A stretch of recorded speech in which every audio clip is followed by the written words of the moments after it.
Vol Paris-Hanoï au Vietnam, 15 heures de vol avec 1 heure d'escale à Dubaï aux Émirats Arabes Unis. Le décalage horaire est de plus 5 heures l'été. Le Vietnam est un pays à la physionomie étrange. Il est en forme de S démesurément allongé, 1650 km à vol d'oiseau du nord au sud, et curieusement étroit, jusqu'à 50 km à peine de largeur d'est en ouest, pour une superficie de 3300 km², soit les 2/3 de la France. Il est bordé par la Chine, le Laos et le Cambodge. Sa population était en 1996 d'environ 73 millions d'habitants. La principale religion du Vietnam est le bouddhisme. Le Vietnam est officiellement une république socialiste. Sa monnaie nationale est le dong. Le Vietnam est composé de 3 grandes régions. Au nord, le Tonkin avec comme ville principale Hanoï. Au centre, la Nam avec comme ville principale Hue et Da Nang. Au sud, la Cochinchine avec comme ville principale Ho Chi Minh Ville, anciennement Saigon. Nous commencerons notre voyage par la découverte de la province de Son La, au nord-ouest du Vietnam. Transfert en véhicule 4x4 pour la baie d'Along, découverte de celle-ci, retour sur Hanoï et visite de celle-ci, train pour Hue, sampan sur la rivière des Parfums et visite de temples impériaux, transfert à Hoa An, baignade dans la mer de Chine, à Da Nang, visite du musée Cham, vol pour Nha Trang, mini-raid dans cette province, train pour Ho Chi Minh Ville, anciennement Saigon, transfert en véhicule 4x4 pour le delta du Mekong. Le fleuve Mekong prend sa source au Tibet à 4180 km. Visite de la ville d'Ho Chi Minh Ville et vol retour pour Paris.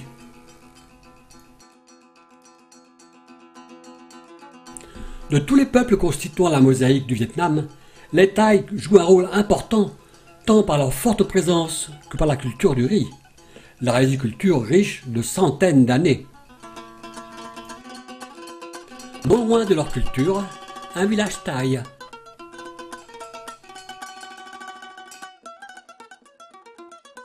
Les Thaïs habitent dans des maisons rudimentaires sur pilotis, en bambou ou en bois entourées de claies ou de planches. L'intérieur se compose d'une seule pièce. L'ethnie thaï se divise en plusieurs groupes locaux. Seules les maisons des Thaïs, ceux des Mongols, conservent de nombreux traits traditionnels, avec une seule échelle d'accès. Les Thaïs ont la riziculture comme activité principale, dont le riz gluant prend la première place. Les femmes sont chargées de l'entretien des rizières. Elles les désherbent. L'homme travaille la terre. Le repiquage se fait en famille. Les Thaïs pratiquent également la pisciculture. 7 hommes sur son embarcation rudimentaire pêchent à l'aide d'un filet. À droite, une maison coloniale nous servant de guest house, hôtel pour la nuit. Des bambous jaillissent des flancs de ces montagnes. Chaque ethnie porte une tenue différente. Ici, un Khmong. Les Khmong émigrèrent de Chine et habitent les zones les plus élevées. Enfant Khmong et un buffle. Enfant Khmong. Vietnamienne vendant de la viande sur son étal, tout en préparant une mixture. Culture de thé. Au Vietnam, on boit du thé vert sans sucre. Les feuilles de celui-ci sont prises à l'extrémité des théiers, les autres feuilles étant pour nous. Après avoir été guidés par un guide de l'ethnie thaï, nous voici après 3 heures de marche au village de Won Den Sing, pour passer 2 nuits dans cette somptueuse maison entourée de bananiers et de retenues d'eau pour la pisciculture. À droite, le petit abri où les gens du village et nous-mêmes venons prendre de l'eau et viendront se laver. Le village est de minorité thaï. Il est composé d'un chef spirituel et d'un chef en force, travail et culture abondante. Celui-ci sera notre guide pour la randonnée. l'intérieur de notre maison, la maison du chef en force. Préparation des moustiquaires pour la nuit, car dès 18 h, les moustiques attaquent. Le plancher est composé de bambou. Il est bien sûr conseillé de se déchausser à l'entrée. Toute la famille vit dans une seule pièce. Les enfants et la mère dorment ensemble sous une même moustiquaire. Le père et le grand-père sous une autre moustiquaire. Le lendemain, après une forte dénivelée sous une chaleur humide, nous arrivons à un village de l'ethnie Hmong. Des enfants Hmong,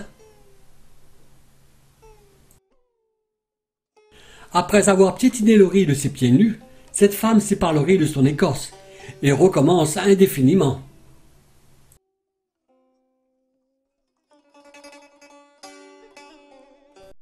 Petite Hmong portant sa sœur.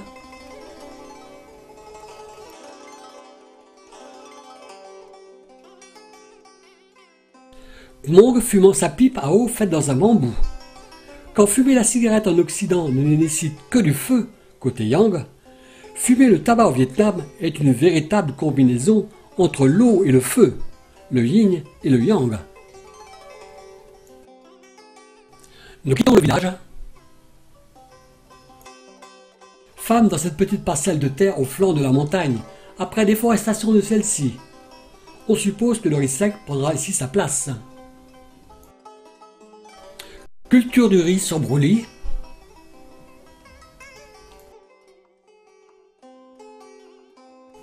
Et voilà toute la famille de la maison où nous sommes accueillis. La femme a mis sa coiffe car elle va descendre au marché avec son homme dans un village plus bas. En montagne, le but des Vietnamiens est d'avoir au minimum 7 enfants. Pour eux, c'est le seul salut pour l'avenir. Le grand-père pose pour la photo, les mains contre les jambes, la tête droite. C'est ainsi que posent les anciens Vietnamiens pour une photo. En ville, la natalité est limitée à 2 enfants. Ce n'est pas le cas dans ces provinces.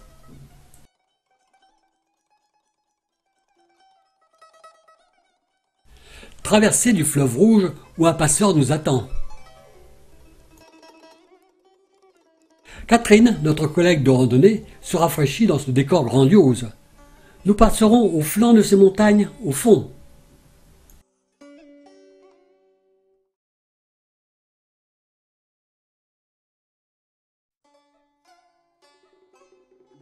Mais où est donc passé le sentier?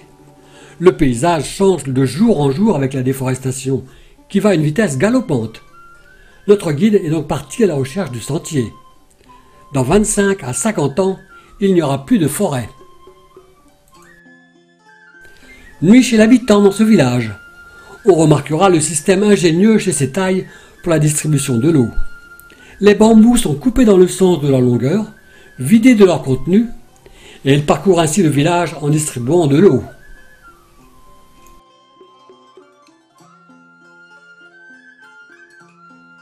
Grand-père et les enfants nous regardent passer.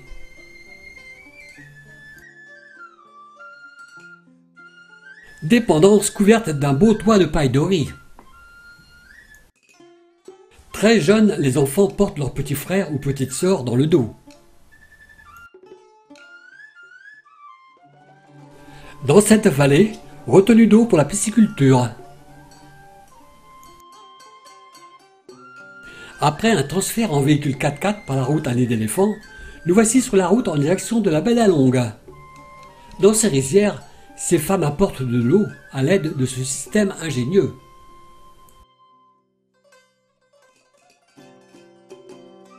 Deux arrosoirs sont maintenus par une palanche pour aller plus vite.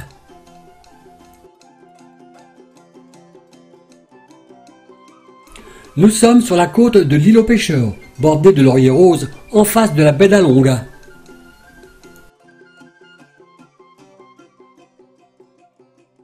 Départ pour la découverte de l'archipel de la baie d'Along que l'on aperçoit au fond.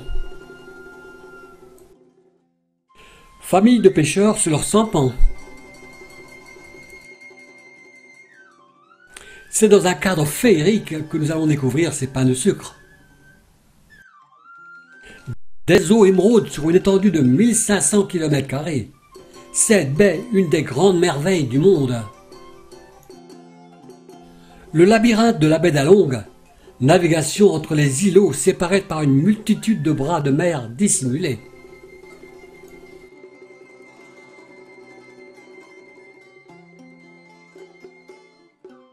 Le site d'Along est apparu à la fin de l'ère primaire, à la suite de l'affaissement d'énormes blocs calcaires entre les failles où se déposaient les alluvions des divers affluents du fleuve Rouge.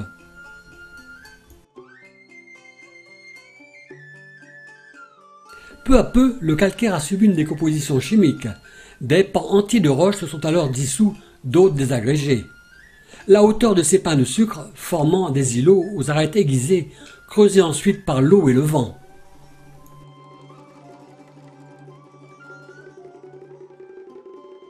Petite flottille de pêcheurs blottis contre les parois des îles ou îlots. C'est dans ce site que fut tourné le film Indiana Jones. Sur le littoral, une femme travaille la terre. Un buffle dans la rizière.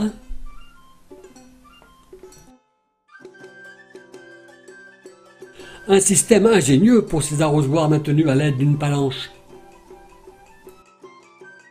Ces jacintes d'eau servent d'appât pour les poissons et de nourriture pour les cochons. Des palétuviers.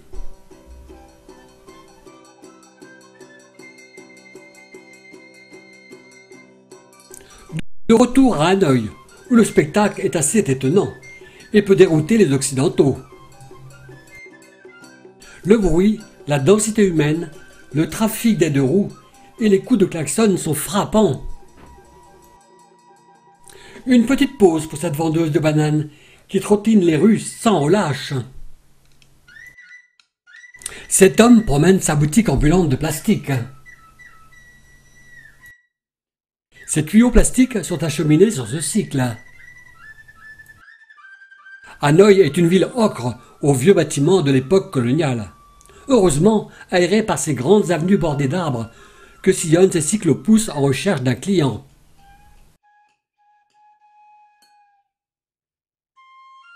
Entrée majestueuse du temple de la littérature, bordé de magnolia pourpre, est incontestablement le temple le plus joli de la ville.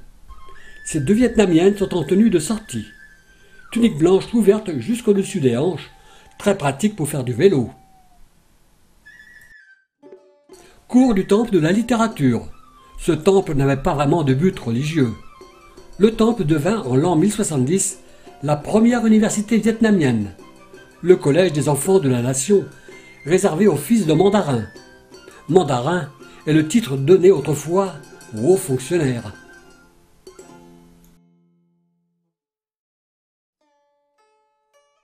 Dans une des pièces du temple de la littérature, un des autels richement décorés où bâtons d'encens peuvent y être allumés pour une prière. Bonzes récitant des chapelets de prière. Au nord d'Hanoï, la pagode au pilier unique construite au XIIIe siècle par l'empereur Ly Thai Tong, détruite par les Français au XXe siècle, et reconstruite par le nouveau gouvernement vietnamien. Ravissant pagodon carré en bois posé sur une colonne, au milieu d'un étang couvert de lotus. La couverture de cette pagode est en bois, et aux quatre extrémités du faîtage, un dragon orne celui-ci.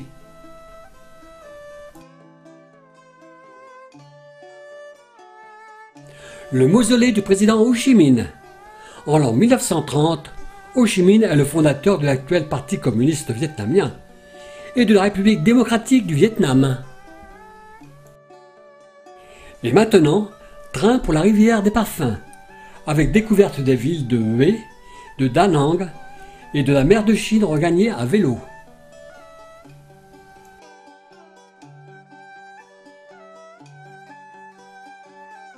À bord du train l'Express de la réunification, reliant Hanoï à Ho Chi Minh Ville en 48 heures, à une vitesse moyenne de 40 km/h, on aura l'occasion de contempler de beaux paysages. À chaque arrêt, les voitures sont prises d'assaut par des marchands ambulants. Ici, la récolte de riz est coupée à la faucille. Le paysage est changeant. La rivière des parfums doit son nom aux plantes qui donnaient des parfums avant la guerre d'Indochine. Depuis, il ne subsiste que le nom. La pêche et le dragage du sable sont encore exploités.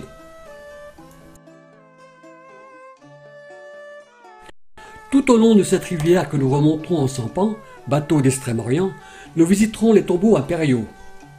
Ici, une porte donnant sur l'allée centrale du majestueux et symétrique mausolée de Micmac, situé à 12 km de Hue, sur la rivière gauche de la rivière des Parfums. L'empereur Micmac, 1820-1840, s'est vu gratifier le plus majestueux de tous les tombeaux impériaux.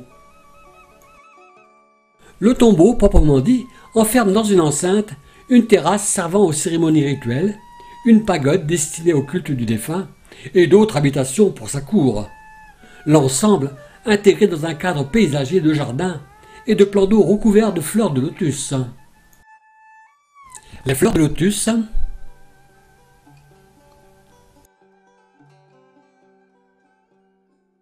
par plusieurs entrées et ponts bordés de frangipaniers, nous atteignons différents bâtiments destinés à différents cultes.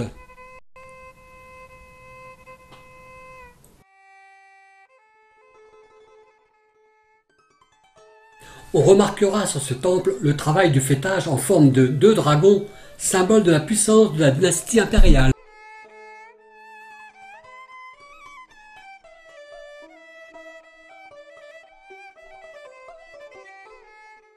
Cet autel peint en rouge et or, décoré de sculptures en bois laqué, fut sauvé des termites. Devant Bouddha, on peut allumer un bâtonnet d'encens pour une prière.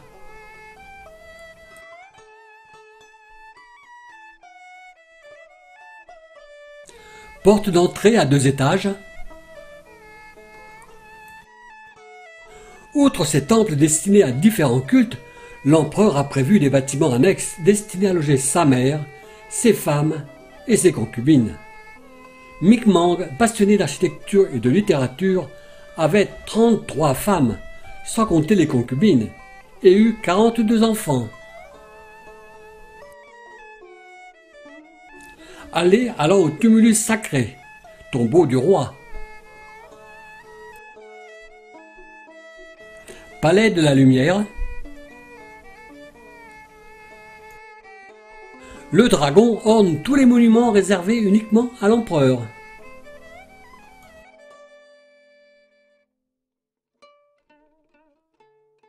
Ce dragon est fait de céramique cassée. Pavillon des urnes de bronze, qui elles-mêmes sont ornées de représentations des éléments des étoiles, de la lune et de la flore du Vietnam. Nous sommes à l'entrée de la pagode de la Dame Céleste, bordée de flamboyants, le long de la rivière des Parfums.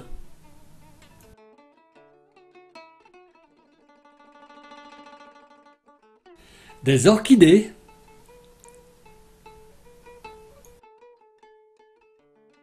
Bâtiment dans l'enceinte de la pagode de la Dame Céleste, où des bonzes recueillent des enfants dont les parents ne peuvent subvenir à leur éducation. La pagode de la Dame Céleste au soleil couchant, une tour orthogonale de 7 étages et de 21 mètres de hauteur. Elle est au Vietnam ce que Notre-Dame de Paris est aux Français. Cette tour fut construite en 1844. Chacun de ces étages est dédié à un Bouddha apparu sous forme humaine.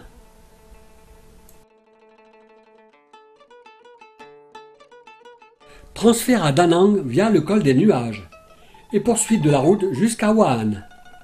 Baignade dans la mer de Chine gagnée à vélo de l'hôtel. Pendant la guerre du Vietnam, des hélicoptères y amenaient du front des soldats américains. Ils s'y détendaient quelques heures avant de repartir au combat. Sur le chemin du retour,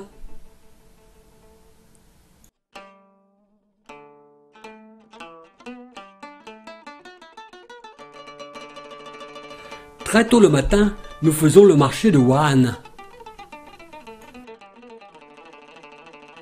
Vie à bord d'un bateau.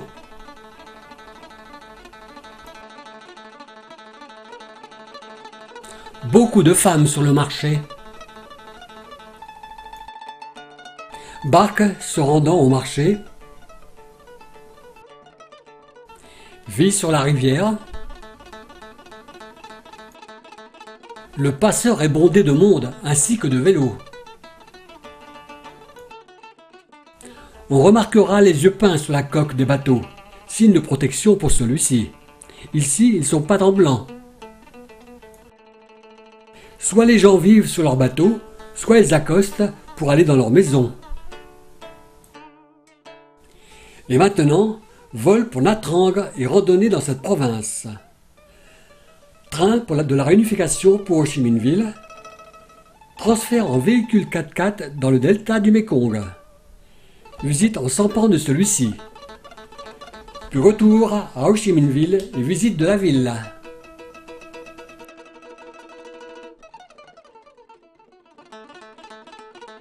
Nous sommes dans la province de Nha Trang. Nous nous enfonçons dans la montagne tout en suivant la vallée. Le passage de torrent demande quelquefois une bonne assurance, surtout lorsque le fond est glissant. Catherine est aidée par Minh, notre guide pour la partie du sud du Vietnam.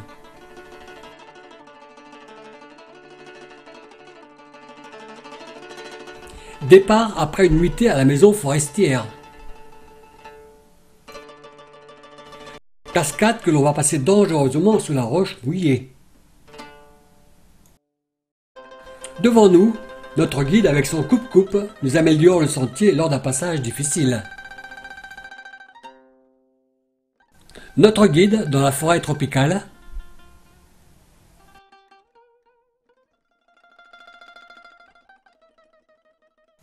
Débardage du bois. Le torrent a grossi à cause de la pluie, mais les motos passent quand même.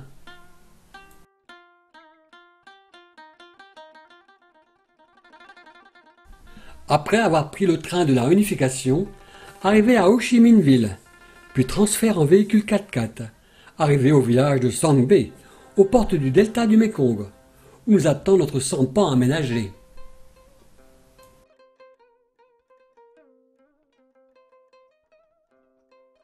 Notre sampan est le seul pour touristes dans le delta du Mekong. Croisière de 3 jours dans le delta du Mekong, le grenier à riz du Vietnam. Ici, une fabrique de briques. L'écorce de riz que l'on voit à gauche de la maison servira à alimenter les fours à briques. À gauche, les jastans d'eau servent d'appât aux poissons. Maison de pêcheurs sur pilotis. Il n'est pas rare de voir les Vietnamiennes se laver dans le Mekong. Les femmes sont très pudiques. Elles se lavent avec leur sari. Ainsi, tout est lavé dans cette eau marron. Un village flottant de pêcheurs. Ces pontons portent une habitation. La maison suit ainsi les méfaits du fleuve et peut être déplacée. Vie intense sur le delta du Mekong. Sur le delta naviguent toutes sortes d'embarcations. Le moteur des bateaux peut être baissé ou monté à volonté selon la profondeur de l'eau. Les antennes de télévision envahissent les toits des maisons, où toute la famille peut être devant celle-ci. Barque à longues rames que l'on manœuvre debout. Sur le bateau à gauche, des potirons. Devant nous, une cuisine ambulante. Visite d'un marché coloré. Ces fruits rouges sont des ramboutans.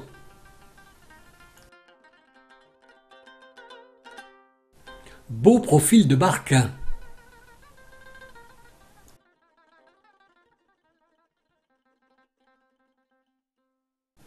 Repart dans notre sampan.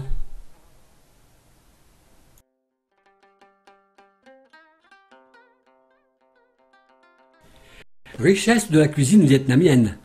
Beaucoup de poissons, crustacés et de légumes avec des sauces. Soja entre autres. On approche d'un marché flottant. Ici on ne marche pas, on navigue.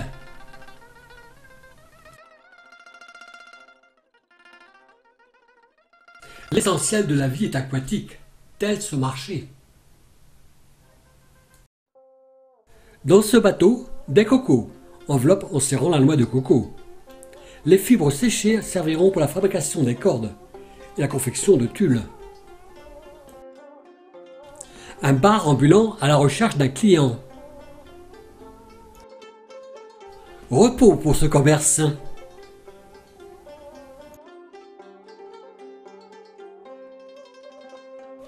Pyramide de rambutan sur ce marché coloré. Fruit du jacquier. Le jac peut être mangé cru ou cuit. Un éventail de riz de toutes sortes en forme de chapeau conique.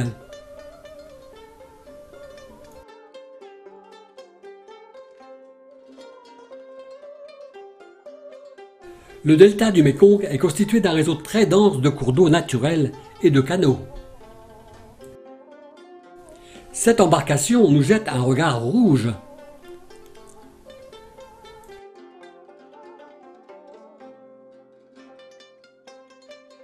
Notre équipage, notre guide Mine, Catherine, Hugues et Thierry votre serviteur. Une multitude de bateaux.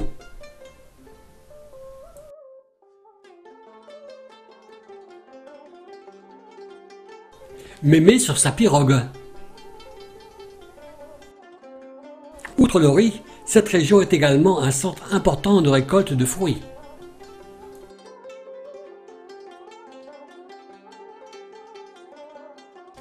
Telles ces pommes d'amour en forme de cœur.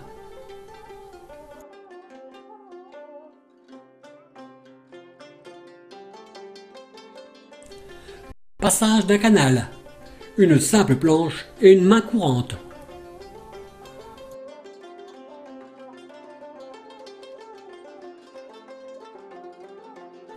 Rencontre de quelques maisons. Une grande bricoterie où les enfants d'environ 14-15 ans travaillent pour $1 par jour, dans des conditions précaires. Les briques mettent 3 jours à cuire dans ces fours alimentés avec de l'écorce de riz.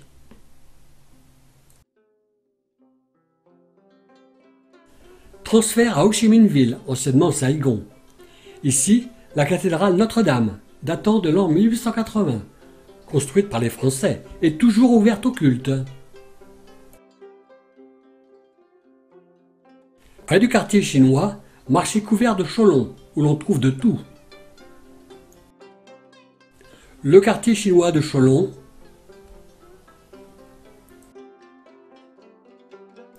La pagode enfumée où se déroulent d'innombrables prières.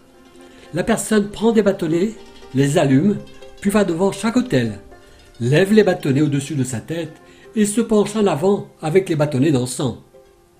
Les spirales d'encens au plafond se consument toute la nuit. Des pigeons sont lâchés de cette cage.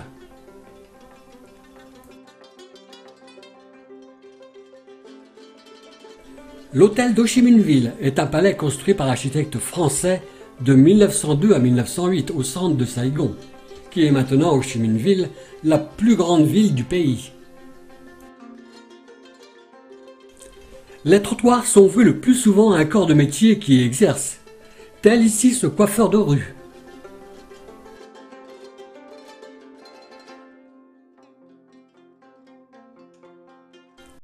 Qui veut un jus de canne à sucre? Ou toute autre sorte de jus de fruits. Fruits à déguster frais ou cuisinés.